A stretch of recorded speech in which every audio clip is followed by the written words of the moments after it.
अस्सलामु अलैकुम व रहमतुल्लाहि व बरकातुहू। इन्नल हम्दुलिल्लाह वस्सलातु वस्सलामु अला मन ला नबिय्य बअदा व अला आलिहि व सहबिहि अजमाइन। अऊज़ु बिल्लाहि मिनश शैतानिर रजीम। बिस्मिल्लाहिर रहमानिर रहीम। लम यकुनिल लजीना कफरू मिन अहलिल किताब वल मुश्रिकीना मुनफक्कीना हत्ता तातिहुमुल बय्यिना रसूलुम मिनल्लाहि यतलू सुहूफन मुतहहरतुन फीहा कुतुबुन क़य्यिमा वमा तफ़र्रक़ल लजीना ऊतुल किताब इल्ला मिन बअदि मा जाअतहुमुल बय्यिना वमा उमिरू इल्ला लियअबुदुल्लाह मुख़लिसीना लहुद्दीन हुनफ़ा व युक़ीमूनस सलात व युतुज़ ज़कात व ज़ालिका दीनुल क़य्यिमा। इन्नल लजीना कफ़रू मिन अहलिल किताब वल मुश्रिकीना फ़ी नारि जहन्नम ख़ालिदीन फ़ीहा उलाइका हुम शर्रुल बारिया। इन्नल लजीना आमनू व अमिलुस सालिहात उलाइका हुम खैरुल बारिया। जज़ाउहुम इंद रब्बिहिम जन्नातु अदनिन तजरी मिन तहतिहल अनहार खालिदीन फ़ीहा अबदा रज़ियल्लाहु अन्हु व रज़ू अन्हु ज़ालिका लिमन खासिया रब्बाह।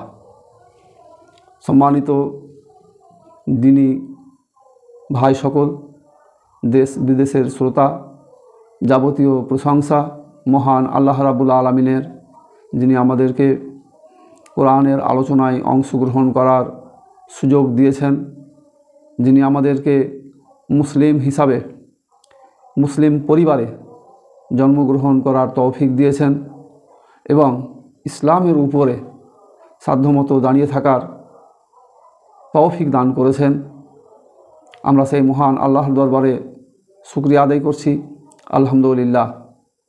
দরুদ ও সালাম শান্তির ধারা বর্ষিত হোক আমাদের শেষ নবী পথপ্রদর্শক বিশ্বনেতা হযরত মুহাম্মদ মুস্তাফা সাল্লাল্লাহু আলাইহি ওয়াসাল্লামের প্রতি, যার উম্মত হতে পারে আমরা খুশি। আমি আজকে সূরা আল বাইয়িনা তার 8টি আয়াত তেলাওয়াত করেছি এবং তার বাংলা অনুবাদ সহ সেই বিষয়ের উপরে কিছু আলোচনা পেশ করব। ওমা তৌফিকি ইল্লা বিল্লাহ। প্রথম আয়াত, লাম ইয়াকুনিল লাযিনা কাফারু মিন আহলিল কিতাব ওয়াল মুশরিকিনা মুনফাক্কিনা হাত্তা তাতিহুমুল বাইয়িনা। আহলে কিতাব ও মুশরিকদের মধ্যে যে সব লোক কাফের ছিল, তারা নিজেদের কুফরি হতে বিরত হইতে প্রস্তুত ছিল না যতক্ষণ তাদের নিকট উজ্জ্বল অকাট্য দলিল না আসবে।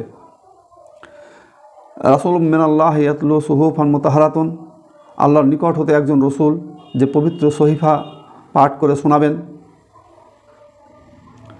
ফিহা কুতুবুন কাইয়্যিমা, যাতে সম্পূর্ণ শাশ্বত ও সঠিক লেখাসমূহ লিপিবদ্ধ আছে। ওমা তাফাররাকাল লাযিনা উতুল কিতাব ইল্লা মিন বা'দি মা জাআতহুমুল বায়্যিনা, পূর্বে যে সকল লোকদিগকে কিতাব দেওয়া হয়েছিল তাদের নিকট সুস্পষ্ট উজ্জ্বল বিবরণ আসার পর ব্যতীত তাহাদের মধ্যে বিচ্ছিন্নতা দেখা দেয় নাই। ওমা উমিরু ইল্লা লিয়াবুদুল্লাহ মুখলিসিনা লাহুদ্দীন হুনাফা ওয়া ইয়াকিমুনাস সালাত ওয়া ইউতুজ যাকাত ওয়া যালিকা দীনুল কাইয়্যিমা।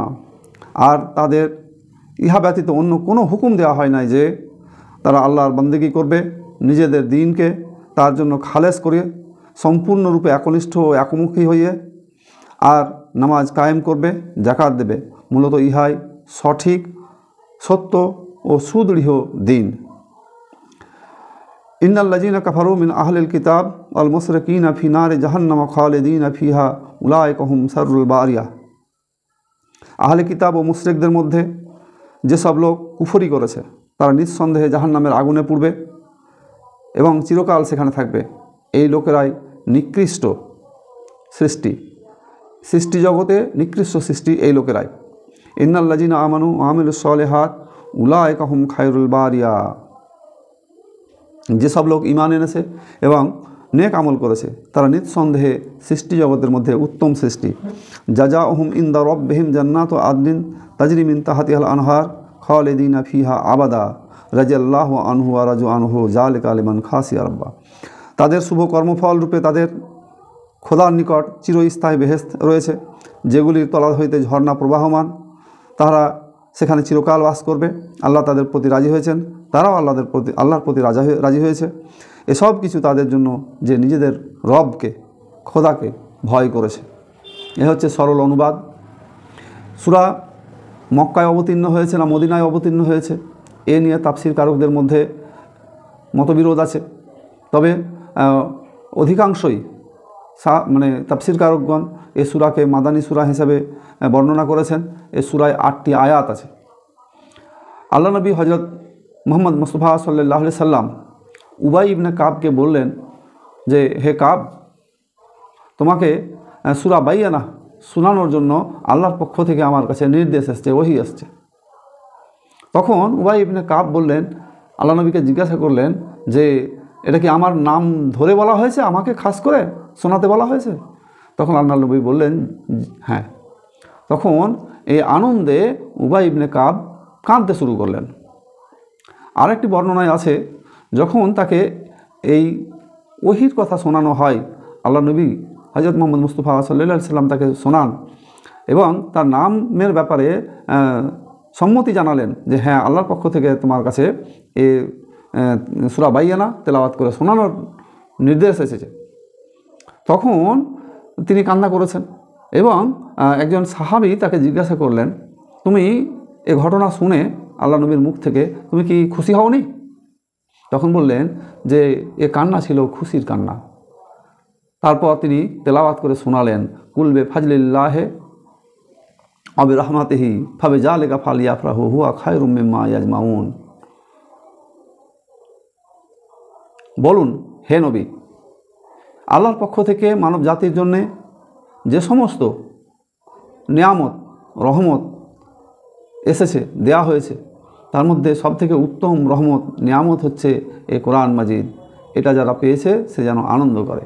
উবাই ইবনে কাব এই আয়াত তেলাওয়াত করার পর তিনি বুঝিয়ে দিলেন যে আমি এতে খুশি, এবং এই কান্না ছিল খুশির কান্না। আবদুল্লাহ ইবনে মাসউদ এবং উবাই ইবনে কাব দুজন সাহাবী। উবাই ইবনে কাব একবার আবদুল্লাহ ইবনে মাসউদের উপরে কোরআন তেলাওয়াত শুনে অসন্তুষ্ট হলেন। তখন উভয়েই তারা দুজন আল্লাহ নবীর কাছে গেলেন এবং আল্লাহ নবীর কাছে যাওয়ার পর দুজনেই তেলাওয়াতের অংশ এই মানে আল্লাহ নবীর সামনে শোনালেন। তখন আল্লাহ নবী বললেন যে দুজনেরই ঠিক আছে, এবং এই তেলাওয়াত শোনানোর অংশটা ছিল এই সূরা আল বাইয়ানা। আল্লাহ নবী উবাই ইবনে কাবকে বললেন যে, আমার কাছে নির্দেশ এসেছে যে এর তেলাওয়াত এক প্রকার এক কিরাতে পড়ার। আমি চাইলাম আল্লাহ আমাকে ক্ষমা করুন, আমার প্রতি রহম করুন। তখন জিবরাইল আলাইহিস সালাম আমাকে জানালেন 2 কিরাতে তেলাওয়াত করার কথা, অর্থাৎ আল্লাহর পক্ষ থেকে জিবরাইল আলাইহিস সালামকে বলা হলো, জিবরাইল আলাইহিস সালাম আমাকে জানালেন। আবারও তিনি চাইলেন যে আরও বেশি রকমভাবে পড়ার। তখন আল্লাহ নবীকে জানানো হয়েছে যে 7 কিরাতে কোরআন মাজিদ পড়ার জন্য। সুতরাং উবাই ইবনে কাব এবং ইবনে মাসউদ এই দুজনের মধ্যে তেলাওয়াত নিয়ে যে মতপার্থক্য তৈরি হয়েছিল, আল্লাহ নবী হযরত মুহাম্মদ মুস্তাফা সাল্লাল্লাহু আলাইহি সাল্লাম এই ঘটনার মধ্য দিয়ে তেলাওয়াত সম্পর্কিত বিষয়কে পরিষ্কার করে দিলেন, যেটা 7 প্রকার বা 7 পদ্ধতিতে তেলাওয়াত করা যায়। তাহলে তেলাওয়াতকৃত বিষয় সম্পর্কে এটা বলা হলো। হুদায়বিয়ার সন্ধির দিন হযরত উমর রাদিয়াল্লাহু তাআলা আনহু যখন মানে ফিরে যাচ্ছেন, উমর সহ সবাই হুদায়বিয়ার সন্ধি থেকে, তখন সূরা ফাতিহা নাজিল হলো। এবং সূরা ফাতিহা নাজিল হওয়ার পর বলা হলো যে এই হুদায়বিয়ার সন্ধি হচ্ছে প্রকাশ্য বিজয়, এবং তারপরে পরেই সূরা আল বাইয়ানা তেলাওয়াত করে শোনানো হলো। তো এই সূরা বাইয়ানা যখন তেলাওয়াত করে শোনানো হলো, এই সূরা বাইয়ানার শেষ অংশে এসে বলা হয়েছে যে যারা ঈমান এনেছে এবং সৎকর্ম করেছে তাদের উপরে আল্লাহ খুশি। তাহলে এই খুশি কেন? যে আল্লাহ তাদের উপরে খুশি, তারাও আল্লাহর উপরে খুশি, এবং তাদেরকে শুভ সংবাদ দেওয়া হয়েছে জান্নাতের। তাহলে সূরা বাইয়ানা বিভিন্ন ঘটনাক্রমের পরিপ্রেক্ষিতে অত্যন্ত গুরুত্বপূর্ণ বিষয়। সূরা বাইয়ানার যে অবস্থান কোরআন মাজিদে, প্রথমে সূরা আলাক, তারপরে অবস্থান হয়েছে সূরা কাদার, তারপরে সূরা আল বাইয়ানা। তাহলে এই অবস্থানগত বিষয়ের জন্যে সূরার একটা আলাদা গুরুত্ব আছে। সূরা আলাকের প্রথম 5টি আয়াত যখন নাজিল হয় এবং সূরা কাদার কোন সময়ে নাজিল হয়, প্রথম নাজিল হওয়ার বিষয়ে আলোচনা হলো। তারপরে নাজিল হলো যে কোরআন মাজিদ অবতীর্ণ হতে শুরু করলো, এটা কখন শুরু হলো, কোন সময়ে শুরু হলো। তাহলে স্বাভাবিকভাবেই বিষয়, তারপরে সময়, এর পরে পরে আসে কোনো একজন ব্যক্তি বা মানুষ বা মনোনীত ব্যক্তি যার উপরে এটা নাজিল হয়েছে। আর এ সূরায় সেই সংকেত, সেই বিষয়কে তুলে ধরা হয়েছে। সেই বিষয়টাই হচ্ছে আল্লাহ নবী হযরত মুহাম্মদ মুস্তাফা সাল্লাল্লাহু আলাইহি সাল্লাম, যাকে উত্তম চরিত্র দিয়ে এই পৃথিবীতে প্রেরণ করা হয়েছে। তো আমি আলোচনায় আসব। প্রথমে যে আলোচনা ছিল আহলে কিতাব এবং মুশরিকদের সম্পর্কে, যে আহলে কিতাব এবং মুশরিক এখানে দুটো ভাগ করে দেওয়া হলো, অথচ উভয়ই তারা কাফের, অস্বীকারী। তাহলে আহলে কিতাব হচ্ছে তারা যাদের কাছে অতীতে আল্লাহর পক্ষ থেকে কিতাব এসেছে, সেই কিতাবগুলোকে তারা তাদের স্বার্থে বা ঋষিমুনিদের স্বার্থে বা তাদের ধর্মগুরুদের স্বার্থে সেইগুলোকে বিকৃত করা হয়েছে। সেইগুলোকে বিকৃত করে দেওয়ার পর তার মূল অস্তিত্ব পর্যন্ত ভালোভাবে টিকে নেই, কিন্তু যা আছে সেটা বিকৃত অবস্থায় আছে। তাহলে যাদের কাছে আল্লাহর পক্ষ থেকে কিতাব এসেছিল তারা হচ্ছে আহলে কিতাব। এই আহলে কিতাবদের মধ্যে হচ্ছে ইহুদি এবং খ্রিস্টান। অপর আরেকটা এখানে সম্প্রদায়ের কথা বলা হয়েছে যারা হচ্ছে মুশরিক। এই মুশরিকরা আবার মূর্তি পূজারী হয়, অগ্নি পূজারী হয়। তাহলে মূর্তি পূজারী হোক, অগ্নি পূজারী হোক, অথবা ইহুদি হোক বা খ্রিস্টান হোক অথবা নাসারা হোক, যারাই হোক না কেন তারা মূলত কাফের। তারা প্রস্তুত ছিল না, যে এই লোকগুলো প্রস্তুত ছিল না। কিসে প্রস্তুত ছিল না? এই যে বাইয়িনা, আল্লাহর পক্ষ থেকে যে সুস্পষ্ট কিতাব এসেছে, এইটা তারা মানে যতক্ষণ পর্যন্ত না অকাট্য কোনো দলিল পাচ্ছে ততক্ষণ পর্যন্ত তারা এটা মেনে নিতে উৎসুক ছিল না, তারা মেনে নিতে পারছিল না। তারা চাইছিল একটা অকাট্য কোনো উজ্জ্বল দলিল। তাহলে এখানে আমাদের যে দলিলের কথাগুলো বলা হয়েছে সেই দলিলটা মূলত হচ্ছে কোরআন মাজিদ, এবং যে বাইয়ানার কথা আলোচিত হচ্ছে সেই বাইয়ানা হচ্ছেন আল্লাহ নবী হযরত মুহাম্মদ মুস্তাফা সাল্লাল্লাহু আলাইহি সাল্লাম। বিভিন্ন তাফসির গ্রন্থে এই দুটো পয়েন্টকেই সামনে নিয়ে আসা হয়েছে, যে সুস্পষ্ট দলিল বলতে প্রথম বোঝানো হয়েছে কোরআন মাজিদকে, দ্বিতীয় বোঝানো হয়েছে আল্লাহ নবী হযরত মুহাম্মদ মুস্তাফা সাল্লাল্লাহু আলাইহি সাল্লামকে। কোরআন মাজিদ সুস্পষ্ট দলিল কেন?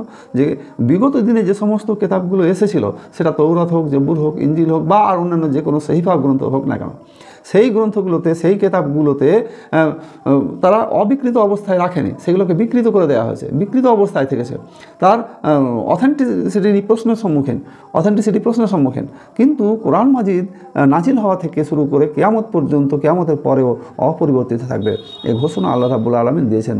ইন্না নাহনু নাজ্জালনা যিকরা ওয়া ইন্না লাহু লাহাফিজুন। আমি এই কিতাব নাজিল করেছি, এই জিকির আমি নাজিল করেছি এবং এর সংরক্ষণের দায়িত্ব আমার। তাহলে একটা বিষয় ক্লিয়ার, যে এটা সংরক্ষণের দায়িত্ব আল্লাহ রাব্বুল আলামিন নিচ্ছেন এবং এটা হচ্ছে উজ্জ্বল একটা দলিল। সূরা বাকারাতেও এই বিষয়ে আলোচনা করা হয়েছে প্রথম দিকেই, যে এই যে কিতাব, এটা সম্পর্কে যদি তোমাদের মনে কোনো সন্দেহ থাকে তাহলে তোমরা এই রকম একটা কিতাব বা এরকম কিতাবের একটা অংশ, আয়াতের মতো আয়াত তোমরা একটা তেলাওয়াত বা বানিয়ে নিয়ে এসো। তোমরা এরকম কোনো কিতাব তৈরি করতে তোমরা পারবে না, এরকম কোনো আয়াত তৈরি করতে তোমরা তা পারবে না। তাহলে এর একটা অথেন্টিসিটি দেওয়া হয়েছে, যার সাথে কোনো রকমের সংমিশ্রণ বাহির থেকে ঢোকানো বা ভিতর থেকে কিছু বাদ দেওয়া এটা সম্ভব নয়। অপরদিকে আল্লাহ নবী হযরত মুহাম্মদ মুস্তাফা সাল্লাল্লাহু আলাইহি সাল্লামের যে উজ্জ্বল চরিত্র, উজ্জ্বল নমুনা পেশ করা হয়েছে, যা স্বাভাবিকভাবে কোনো মানুষের পক্ষে এই উজ্জ্বল চরিত্র, উজ্জ্বল নমুনা পেশ করা সম্ভব নয়। তাছাড়া কিছু মুজিজা আল্লাহ নবীরকে আল্লাহ রাব্বুল আলামিন দিয়েছেন, যেগুলো মানুষের সামনে মানুষ দেখেছে। তার মধ্যে অন্যতম মুজিজা কোরআন মাজিদের কথা বললাম। দ্বিতীয় আর একটা বড় মুজিজা হচ্ছে যে চন্দ্র দ্বিখণ্ডিত হয়ে যাওয়া, চাঁদ বিভাজন হয়ে যাওয়া। এটা ছিল বড় নিদর্শন, এটা ছিল বড় মুজিজা। তো এই বড় মুজিজা, বড় নিদর্শন দেখার পরেও এরা অকাট্য দলিল তারা মেনে নেয়নি। এখানে যে তারা অকাট্য দলিলের কথাটা বলছে, যে যতক্ষণ পর্যন্ত অকাট্য কোনো দলিল না আসবে ততক্ষণ পর্যন্ত তারা মানবে না, তাহলে কথাটা কিন্তু এরকম নয় যে তাদের সামনে যখন অকাট্য দলিল এসেছে তখন তারা কিন্তু মেনে নিয়েছে, এরকম ঘটেনি। বিগত ইতিহাসে আমরা বিভিন্ন নবীর ইতিহাসগুলোর দিকে যদি তাকায়, সলেহ আলাইহিস সালামের সময়ে যে উটনি এসেছিল মুজিজা দেখার পর তার উম্মতেরা কিন্তু মেনে নেয়নি। হযরত ঈসা আলাইহিস সালামের সময়ে তারা মুজিজা জানতে চেয়েছিল, একটা অন্ধ মানুষকে ভালো করে দেওয়া, মৃতকে জীবিত করে দেওয়া।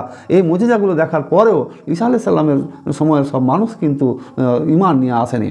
হযরত ইব্রাহিম আলাইহিস সালাম এত বড় অগ্নিকুণ্ড থেকে বেরিয়ে যাওয়ার পরেও মানে সেই সময়ের সব মানুষ কিন্তু ঈমান নিয়ে আসেনি। শেষ পর্যন্ত ইব্রাহিম আলাইহিস সালাম দেশ ত্যাগ করে হিজরত করতে বাধ্য হলেন, চলে গেলেন।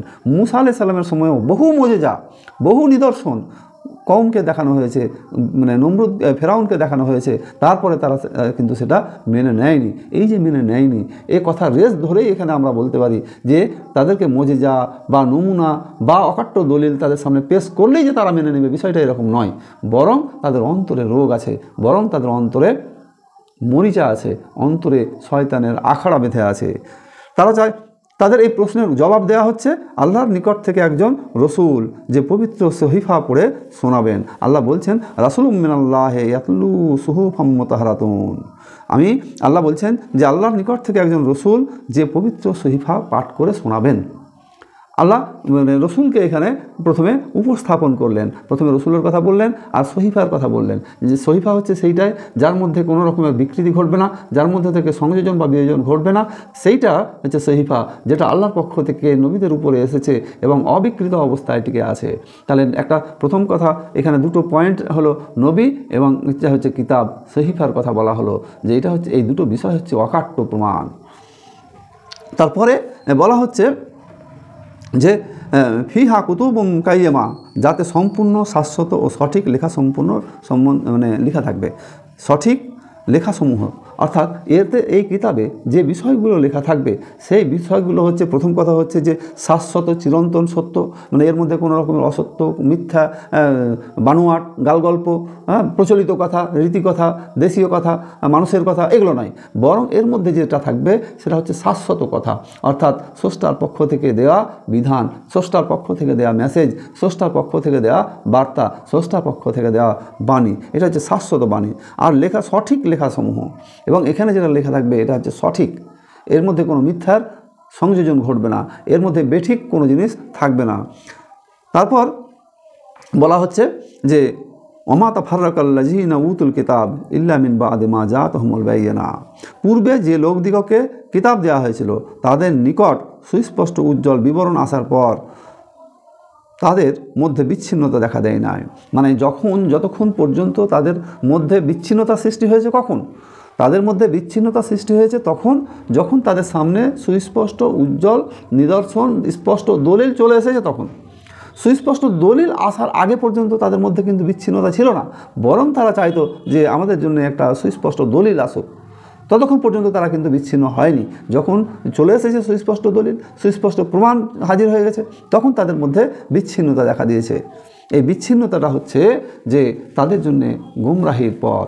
এই বিচ্ছিন্নতা যারা লাভ করেছে, তারা যারা শয়তানের পথ অনুসরণ করেছে, যারা কুফরির পথ অবলম্বন করেছে, তাদের পরিণতির কথাও এখানে বলা হয়েছে। তাদেরকে বলা হয়েছে যে ওমা উমেরু ইল্লা লিয়াবুদুল্লাহ মুখলিসিনা লাহুদ্দিন হুনাফা ওয়া ইয়াকিমুনাস সালাত ওয়া ইয়াতুজ যাকাত ওয়া যালিকা দীনুল কাইয়্যিমা, তাহাদিগকে ইহা ব্যতীত অন্য কোনো হুকুম দেওয়া হয় নাই যে তারা আল্লাহর বান্দেগি করবে। তাদেরকে যে হুকুম দেওয়া হয়েছে, তাদের এই একটা মাত্র হুকুম দেওয়া হয়েছে। সেই হুকুমটা হচ্ছে কি, যে তারা যেন আল্লাহ ছাড়া আর অন্য কারো ইবাদত না করে। তাহলে ইবাদত, উপাসনার জায়গাটা ফিক্সড করে দেওয়া হয়েছে। অথচ তাদের মধ্যে সেই সময়ে সেই সোসাইটিতে ছিল যে তারা আল্লাহ ছাড়া, আল্লাহর তো ইবাদত করতোই না, বরং কাবা শরীফের মধ্যে 360টা মূর্তি ছিল, বিভিন্ন দেবদেবী, তাদের আবার ডিপার্টমেন্ট ভাগ, তাদের আবার বিভিন্ন শাখা প্রশাখা, এরকম দেবদেবীর তারা পূজা অর্চনায় ব্যস্ত ছিল। আজও আমরা যদি পৃথিবীর দিকে তাকাই তাহলে দেখব যে আজও মানুষ বিভিন্ন দলে দলে, বিভিন্ন গ্রুপে, বিভিন্ন শ্রেণীতে, সম্প্রদায়ে তারা বিভক্ত হয়ে গেছে। তাদের উপাসনার জায়গাগুলো বিভিন্ন। যারা অন্ততপক্ষে দিন ইসলামকে মেনে চলে, ইসলামের অনুসারী, অর্থাৎ নিজেদেরকে মুসলমান হিসেবে পরিচয় দেয়, তারা আল্লাহর ইবাদত করে, তারা আল্লাহকে সাক্ষী মানে, আল্লাহকে কাছে তারা সাহায্য চায়, আল্লাহকে তারা খুশি করতে চায়। কিন্তু আরও যে সোসাইটি, সমাজ ব্যবস্থায় আছে, তারা কিন্তু এই সমাজ ব্যবস্থায় তারা আল্লাহর দিন কায়েম হোক এটা চায় না। তারা আল্লাহকে আল্লাহ হিসেবে মেনে নেয় না, বরং তারা মানুষের তৈরি করা জীবন বিধান দিয়ে দেশ চালাতে চায়, রাষ্ট্র চালাতে চায়, সমাজ চালাতে চায়, সংসার জীবন চালাতে চায়, অর্থনৈতিক জীবন চালাতে চায়, পারিবারিক জীবন চালাতে চায়, রাষ্ট্রীয় জীবন, সাংস্কৃতিক জীবন, সমস্ত কিছু তারা মানুষের তৈরি করা আইন দিয়ে চালাতে চায়। অথচ আল্লাহ বলছেন যে ওমা উমেরু ইল্লা লিয়াবুদুল্লাহ মুখলিসিনা লাহুদ্দিন, তাদেরকে এক আল্লাহর ইবাদত করা ছাড়া অন্য কোনো আদেশ করা হয়নি। তার সাথে আরও কিছু যোগ করা হয়েছে, হুনাফা ওয়া ইয়াকিমুনাস সালাত ওয়া ইয়াতুজ যাকাত, একনিষ্ঠ হুনাফা, এই একনিষ্ঠ শব্দটা যখন আমরা বলছি তখন বেশ কিছু বিষয় আমাদের মাথার সামনে চলে আসে। তখন আমরা হযরত ইব্রাহিম আলাইহিস সালামের সময়ের ঘটনা জানি। সেই সময়ে মূর্তি পূজার অনেক ব্যাপক প্রচলন ছিল এবং ইব্রাহিম আলাইহিস সালাম যখন দেখলেন যে সন্ধ্যাবেলা তারকা উঠল, আকাশে তারকা খচিত হলো, তখন তিনি ভাবলেন যে এটা হয়তো আমার রব হতে পারে। আবার কিছুক্ষণ পর দেখলেন চাঁদ উঠলো, তারকা হারিয়ে গেল, তখন তার ভুল ভাঙলো যে না, এ তারকা আমার রব নয়, আমার রব এইভাবে মানে নিঃশেষ হয়ে যেতে পারে না, ডুবে যেতে পারে না। তারপরে চাঁদ দেখলেন, মনে হলো যে এটা হতে পারে। আবার যখন প্রভাতের আলো, রাত পার হলো, চাঁদ ডুবে গেল, সূর্যের আলো উঠলো, তখন তার মনে আবার প্রশ্ন জাগলো যে না, এই চাঁদও রব হতে পারে না। আবার সূর্য সারাদিন থাকলো, সন্ধ্যায় ডুবে গেল, অস্তমিত গেল, তখনও তার মনে আবার প্রশ্ন জাগলো যে না, এ রব হতে পারে না। তাহলে রব হতে পারে কি? ইন্নি ওয়াজ্জাহাতু ওয়াজহিয়া লিল্লাযী ফাতারাস সামাওয়াতি ওয়াল আরদ হানিফা ওয়া মা আনা মিনাল মুশরিকিন। তিনি তেলাওয়াত করলেন, বললেন যে ইন্নি ওয়াজ্জাহাতু ওয়াজহিয়া লিল্লাযী ফাতারাস সামাওয়াতি ওয়াল আরদ, তিনি আমার রব, তিনি আমার উপাসনার একমাত্র যোগ্য, যিনি আসমান এবং জমিনকে সৃষ্টি করেছেন। এবং আমি আমার মুখমণ্ডলকে সমস্ত দিক থেকে ফিরিয়ে নিয়ে একনিষ্ঠভাবে সেই স্রষ্টা, সেই রব, সেই আল্লাহর দিকে অভিমুখ করলাম। তারপর ঘোষণা দেওয়া হচ্ছে কুল ইন্না সলাতি ওয়া নুসুকি ওয়া মাহইয়া ওয়া মামাতি লিল্লাহি রাব্বিল আলামিন। বলুন, আমার নামাজ, কুল ইন্না সলাতি ওয়া নুসুকি, আমার কুরবানি, ওয়া মাহইয়া ওয়া মামাতি, আমার জীবন এবং আমার মৃত্যু, লিল্লাহি রাব্বিল আলামিন, সব আমার জন্য, আল্লাহর জন্য।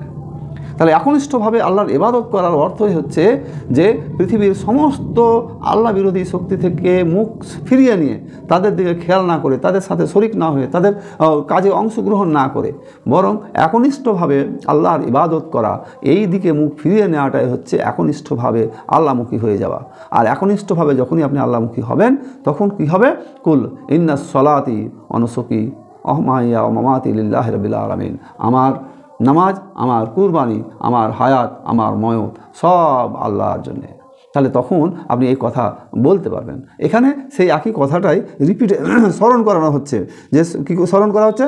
যে হুনাফা ওয়াকিমুনাস সলাত ওয়াতুজ যাকাত ওয়া যালিকা দীনুল কাইয়্যিমা। আর এটাই হচ্ছে সত্য, সঠিক এবং সুদৃঢ় দিন। এতক্ষণ পর্যন্ত যে দিনের বর্ণনাটা দেওয়া হলো, এই দিনটা হচ্ছে সত্য দিন, সঠিক দিন এবং সুদৃঢ় দিন। তাহলে বাকি পৃথিবীতে অন্যান্য যে জীবন ব্যবস্থাগুলো আছে, সমস্ত জীবন ব্যবস্থাগুলো সঠিক নয়, সব বেঠিক, সেগুলো দৃঢ় নয়, সেগুলো ভঙ্গুর, বরং সেইগুলো হচ্ছে ক্ষণস্থায়ী। তাহলে এই দিনের উপরে টিকে থাকার ঘোষণা আমরা আল্লাহ রাব্বুল আলামিনের দরবারে দিচ্ছি। আল্লাহ রাব্বুল আলামিন এটা চাইছেন যে মানুষ এই দিনে কায়েম থাকুক। এই কায়েম থাকার সাথে সাথে আল্লাহ রাব্বুল আলামিন এবার কিছু ঘোষণা দিচ্ছেন রেজাল্টের। যারা কায়েম থাকবে তাদের জন্য কী রেজাল্ট, আর যারা কায়েম থাকবে না তাদের জন্য রেজাল্ট কী। এখানে দুটো রেজাল্ট এখানে আলোচনা করা হয়েছে। এখানে 6 নম্বর আয়াতে বলা হচ্ছে ইন্নাল্লাযিনা কাফারু মিন আহলিল কিতাব ওয়াল মুশরিকিনা ফি নারি জাহান্নামা খালিদিনা ফিহা উলাইকা হুম শাররুল বারিয়া। আহলে কিতাব এবং মুশরিকদের মধ্যে যেসব লোক কুফরি করেছে, আহলে কিতাব এর ব্যাখ্যা একটু আগে দিয়েছি, মুশরিকদের ব্যাখ্যা একটু আগে দিয়েছি। মুশরিক অর্থাৎ যারা শিরক করে, আল্লাহর সাথে শরীক স্থাপন করে, অর্থাৎ বিশেষত যারা মূর্তি পূজা করে, অগ্নি পূজা করে, তারা মুশরিক। অর্থাৎ যারাই শিরক করে তারাই মুশরিক। তাহলে এই শ্রেণীদের লোকেদের, কাফের এবং মুশরিকদের আলোচনা করতে গিয়ে এখানে বলা হচ্ছে যে নিঃসন্দেহে জাহান্নামের আগুনে নিক্ষিপ্ত হবে, তাদেরকে দেয়া হবে জাহান্নামের আগুনে, অর্থাৎ তারা জাহান্নামে যাবে। আর শুধু জাহান্নামে যাবে তা নয়, জাহান্নামে যাওয়ার সাথে সাথে বলা হচ্ছে খালিদিনা ফিহা, তারা সেখানে চিরকাল অবস্থান করবে। উলাইকা হুম শাররুল বারিয়া, এরা হচ্ছে সৃষ্টি জগতে যত সৃষ্টি আছে তার মধ্যে নিকৃষ্ট ব্যক্তি। তাহলে সৃষ্টি জগতে নিকৃষ্ট ব্যক্তি, আমরা সাধারণভাবে যে সমস্ত প্রাণী বা মানুষ পৃথিবীতে দেখি, তার মধ্যে মানুষকে আল্লাহ রাব্বুল আলামিন উৎকৃষ্ট করে সৃষ্টি করেছেন, সম্মান দিয়েছেন, মর্যাদা দিয়েছেন, গুরুত্ব দিয়েছেন, সব দিয়েছেন। কিন্তু যেসব মানুষগুলো জাহান্নামের উপযোগী হয়ে গেল, যারা জাহান্নামে যাবে, এই মানুষগুলোকে বলা হচ্ছে সৃষ্টি জগতের মধ্যে নিকৃষ্ট। সৃষ্টি জগৎ কত বিশাল আছে, আমাদের চোখের সামনে নিকৃষ্ট প্রাণী শূকর দেখি, কুকুর দেখি, এরকম আরও কত নিকৃষ্ট প্রাণী আমরা দেখি। তাহলে এই নিকৃষ্ট প্রাণী, যত প্রাণী আছে তার মধ্যে সব থেকে নিকৃষ্ট বলা হচ্ছে এই মানুষগুলো যারা জাহান্নামে যাবে। উল্টো দিকে আবার বলা হচ্ছে ইন্নাল্লাযিনা আমানু ওয়া আমিলুস সলিহাত উলাইকা হুম খায়রুল বারিয়া, যেসব লোক ঈমান এনেছে এবং নেক আমল করেছে নিঃসন্দেহে তারা হচ্ছে সৃষ্টি জগতের মধ্যে উত্তম সৃষ্টি। আল্লাহ তো মানুষকে আশরাফুল মাখলুকাত উত্তম সৃষ্টি করেছেনই, তাহলে এই উত্তম সৃষ্টির মধ্যে তারা উত্তম। মানুষ আল্লাহ রাব্বুল আলামিন খালাকাল ইনসান বলেছেন, লাকাদ খালাকনাল ইনসানা ফি আহসানি তাকবীম বলেছেন, যে মানুষকে উত্তম পরিকাঠামো দিয়ে তৈরি করা হয়েছে বলেছেন। মানুষের তৈরি ওয়ালাকাদ কাররামনা বানি আদামা, মানুষকে উত্তম সম্মান দিয়ে আমি তৈরি করেছি। এরকম সম্মানের কথা, পরিকাঠামোগত স্ট্রাকচারের কথা আল্লাহ রাব্বুল আলামিন বিভিন্ন জায়গায় বিভিন্নভাবে বর্ণনা করেছেন। কিন্তু এখানে বর্ণনার ভঙ্গিটা হচ্ছে যে সমস্ত লোকগুলো ঈমান এনেছে এবং নেক কাজ করেছে, এরা হচ্ছে সৃষ্টি জগতের মধ্যে উত্তম সৃষ্টি। এই উত্তম সৃষ্টিদের সম্পর্কে বলা হয়েছে ইন্নাল্লাযিনা আমানু ওয়া আমিলুস সলিহাতি কানাত লাহুম জান্নাতুল ফিরদাউসি নুজুলা খালিদিনা ফিহা লা ইয়াবগুনা আনহা হিওয়ালা। যারা ঈমান এনেছে এবং নেক কাজ করেছে তাদের মেহমানদারি করা হবে জান্নাতুল ফিরদাউস দিয়ে। তারা সেখানে চিরকাল থাকবে, সেখান থেকে তারা বের হতে চাইবে না, আল্লাহও তাদের বের করবেন না। তাহলে তাদের মর্যাদার জায়গাটা হচ্ছে এই রকম গুরুত্বপূর্ণ মর্যাদার জায়গা। এখানে তাদের সেই মর্যাদার কথাটা বলা হচ্ছে, তারা হচ্ছে উত্তম সৃষ্টি। জাযাউহুম ইনদা রাব্বিহিম জান্নাতু আদনিন তাজরি মিন তাহতিহাল আনহার খালিদিনা ফিহা আবাদা। তাদের শুভ কর্মফল রূপে তাদের খোদার নিকট চিরস্থায়ী বেহেশত রয়েছে, যে বেহেশতের তলা দিয়ে ঝর্ণা প্রবাহিত হতে থাকবে, তারা সেখানে চিরকাল বাস করবে। তারপর বলা হচ্ছে যে রাজি আল্লাহ আনহু আর রাজু আনহু জালিকা লিমান খাসিয়া রাব্বা। আল্লাহ তাদের প্রতি রাজি হয়েছেন, তারাও আল্লাহর প্রতি রাজি, এবং সব কিছু তার জন্য যে নিজের খোদাকে ভয় করে। জালিকা লিমান খাসিয়া রাব্বা, এটা তাদের যারা আল্লাহকে ভয় করে। তাহলে এই নিয়ামতটা তারা পাচ্ছে কেন? এই নিয়ামতটা পাওয়ার কয়েকটা কারণ এখানে বর্ণনা করা হলো। 1 নম্বর কারণ হচ্ছে যে তারা তাদের রবকে, খোদাকে, আল্লাহকে ভয় করে। তাহলে জীবনের প্রতিটা ক্ষেত্রে তারা আল্লাহকে ভয় করে চলার নীতি অবলম্বন করে। তারা আল্লাহকে খুশি করতে চায়, আল্লাহকে খুশি করতে চায়, আর আল্লাহকে তারা খুশি করতে চায় বলে আল্লাহও তাদের উপরে খুশি হয়ে যায়। তাহলে যারা আল্লাহকে খুশি করতে চাইবে, আল্লাহকে ভয় করার নীতি নিয়ে জীবন অতিবাহিত করবে, তাদের জন্য এই শুভ সংবাদটা আল্লাহ রাব্বুল আলামিন এখানে দিয়েছেন। তাহলে আমরা সূরা বাইয়িনায় যে বিষয় নিয়ে মূলত আলোচনা করলাম, সেই বিষয়গুলোর হচ্ছে এরকম যে মুশরিক, ইহুদি, খ্রিস্টান, অর্থাৎ যারা কাফের সম্প্রদায়, আল্লাহ এবং তার রসুলকে যারা অস্বীকার করে, ইমানি বিষয়গুলোকে যারা অস্বীকার করে, সেই অস্বীকারী ব্যক্তিদের সম্পর্কে বলা হচ্ছে যে তারা আল্লাহকে স্বীকার করতে চায় না, নবীকে স্বীকার করতে চায় না, যতক্ষণ পর্যন্ত না তারা অকাট্য দলিল এবং প্রমাণ পায়। তাদের কথার ধরনটা কি এই যে প্রমাণ পেলেই যে তারা মেনে নেবে, বিষয়টা এরকম নয়, কিন্তু তারা প্রমাণ চায়। আর যখন আল্লাহর পক্ষ থেকে প্রমাণ দেওয়া হয়েছে তখন তারা মুখ ফিরিয়ে নিয়েছে। আর প্রমাণ আসার পর, মুজিজা আসার পর যখন তারা মেনে না নেয়, বিগত নবীর আমলদের ক্ষেত্রে দেখেছি সেখানে তাদেরকে ধ্বংস করে দেওয়া হয়েছে। কিন্তু শেষ নবী হযরত মুহাম্মদ মুস্তাফা সাল্লাল্লাহু আলাইহি সাল্লাম, তার দোয়া, তার কারণে শেষ নবীর উম্মতকে একেবারে হালাক করে দেওয়া হবে না, কিন্তু আস্তে আস্তে আস্তে আস্তে আস্তে আস্তে মানুষকে ধ্বংসের দিকে নিয়ে চলে যাওয়া হবে। মানুষ যদি ঈমান থেকে, আল্লাহর উপরই ভরসা থেকে তারা দূরে সরে যায়। মানুষকে যে আহ্বান জানানো হয়েছে, মূল আহ্বানটা হচ্ছে যে ইবাদত করতে হবে কেবলমাত্র আল্লাহর, নামাজ কায়েম করা, যাকাত দেওয়া, এই বিধান আল্লাহর পক্ষ থেকে দেওয়া হয়েছে, এবং এইটাই হচ্ছে সঠিক এবং সুদৃঢ় পথ। নামাজ কায়েম করতে হবে, যাকাত দিতে হবে, আর আল্লাহর ইবাদত করতে হবে জীবনের প্রতিটা ক্ষেত্রে। আর তার সাথে সাথে আল্লাহ রাব্বুল আলামিন পুরস্কার এবং শাস্তির কথা বললেন। পুরস্কার পাবে তারা যে সমস্ত লোকগুলো আল্লাহর উপরে ঈমান এনেছে এবং সৎ কাজ করেছে এবং তার উপরে প্রতিষ্ঠিত থেকে জীবন অতিবাহিত করেছে, তাদের জন্য শুভ সংবাদ দেওয়া হয়েছে। তারা আল্লাহর উপরে খুশি, আল্লাহও তাদের উপরে খুশি। আর উল্টো দিকে যে সমস্ত লোকগুলো মুশরিক, কাফের, ইহুদি, খ্রিস্টান, নাসারা, আল্লাহ বিদ্রোহী, আল্লাহদ্রোহী শক্তির সাথে তারা সহবাসস্থান করেছে, তাদের শাস্তির কথা বলা হয়েছে। তারা হবে জাহান্নামে যাবে, এবং সৃষ্টি জগতের মধ্যে তারা হবে নিকৃষ্ট জীব, যারা জাহান্নামে যাবে। সৃষ্টি জগতের মধ্যে হবে উৎকৃষ্ট জীব, যারা জান্নাতে যাবে। তাহলে যারা জান্নাতে গেল তারা চির পরিত্রাণ পেয়ে গেল, তাদের জন্য জান্নাতে সুখকর জায়গার ব্যবস্থা করা হয়েছে। এবং যারা জাহান্নামে যাবে তাদের জন্য শুধু আযাব, তারা সেখানে চিরকাল থাকবে, খালিদিনা ফিহা, সেখানেও চিরকাল অবস্থান করবে। তাহলে আল্লাহ যেন আমাদেরকে এই তফাৎ অন্ততপক্ষে আমাদের বোঝার তৌফিক দান করেন, আমল করার তৌফিক দান করেন। আল্লাহ যে কাজে খুশি সেই কাজটা, সেই দিকটা যেন আমাদের জন্য আল্লাহ সহজ করে দেন এবং সেই দিকের উপরে আমরা যেন চলতে পারি। আল্লাহ যেদিকে অখুশি, রাজি নয়, যে দিকে আল্লাহর লানত বর্ষিত হয়, গজব বর্ষিত হয়, আল্লাহ অখুশি হয়, জাহান্নামে যেতে হয়, সেই পথ থেকে আমাদেরকে তুমি হেফাজত করো, আমাদেরকে বাঁচাও, আমরা যেন জান্নাতের অধিবাসী হতে পারি, সেই তৌফিক তুমি আমাদের দান করো। আমিন ও আখিরি জাওয়ানা আনিল হামদুলিল্লাহি রাব্বিল আলামিন। আসসালামু আলাইকুম ওয়া রাহমাতুল্লাহি ওয়া বারাকাতুহু।